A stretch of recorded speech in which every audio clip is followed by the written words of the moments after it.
Bayangkan Anda sedang berada di sebuah pesta yang sangat meriah. Musik keras, semua orang tertawa, dan semua orang merasa kaya karena harga aset kripto sedang naik. Tapi tiba-tiba musik berhenti, lampu mati, dan udara berubah menjadi sangat dingin. Dalam konteks dunia kripto, fenomena ini mempunyai nama yang cukup puitis, namun menakutkan. Crypto Winter. Tapi, apa sebenarnya yang terjadi saat musim dingin ini tiba? Apakah ini akhir dari segalanya, atau justru waktu yang terbaik untuk bersiap? Mari kita bahas sampai tuntas. Secara sederhana, crypto winter adalah periode di mana harga aset kripto turun drastis dan tetap berada di level rendah dalam waktu yang cukup lama. Bukan sekedar penurunan 1 atau 2 hari, tapi adalah fase bear market yang berkepanjangan. Ciri-cirinya jelas, harga Bitcoin dan altcoin anjlok. Bisa anjlok ke 50%, bahkan ke 90% dari titik tertingginya.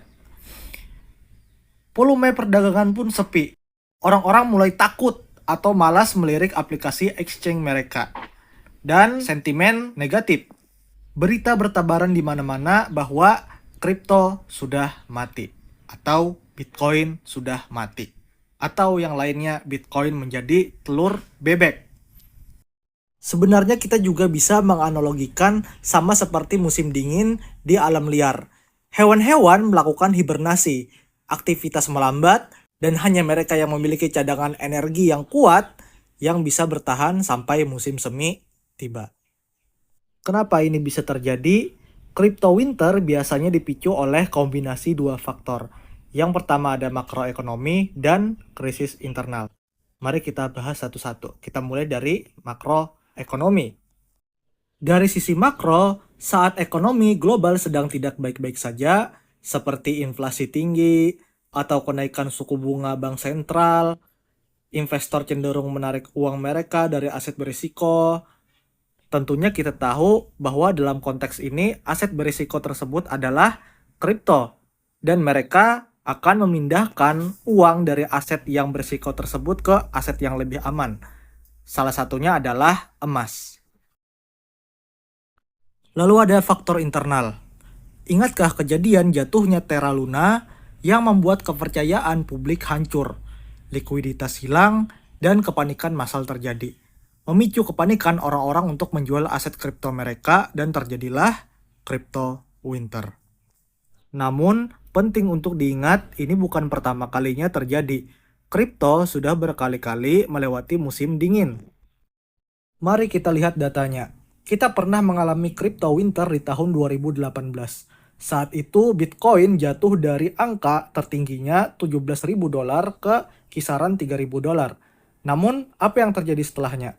Muncul inovasi baru seperti DeFi dan NFT yang memicu bull run luar biasa di tahun 2021. Lalu, kita melihatnya lagi di tahun 2022. Setiap kali musim dingin berakhir, industri ini biasanya kembali dengan teknologi yang lebih matang. Sejarah mengajarkan kita bahwa pasar bergerak dalam siklus. Tidak ada yang naik selamanya, dan tidak ada yang turun selamanya. Lantas, apa yang harus kita lakukan saat crypto winter? Tidak usah panik, bagi investor bijak ini adalah waktu untuk menyusun strategi. Misalnya DCA.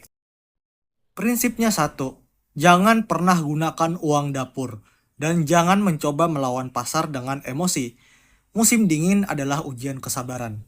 Jika kamu tidak DCA dan uangmu nyangkut di aset Bitcoin, kamu cukup tidur sampai pasar kembali reda.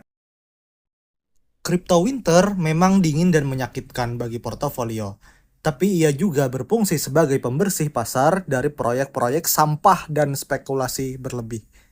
Pada akhirnya, hanya yang benar-benar bernilai yang akan tetap berdiri saat matahari terbit kembali. Jadi, apakah menurut kalian kita sedang berada di musim dingin sekarang, atau justru sudah mendekati musim semi? Tulis pendapat kalian di kolom komentar. Baik, mungkin hanya itu pada video kali ini. Terima kasih telah menonton. Jika kamu suka dengan konten seperti ini, jangan lupa like dan bagikan ke temanmu untuk video-video investasi lainnya. Sampai berjumpa di video berikutnya.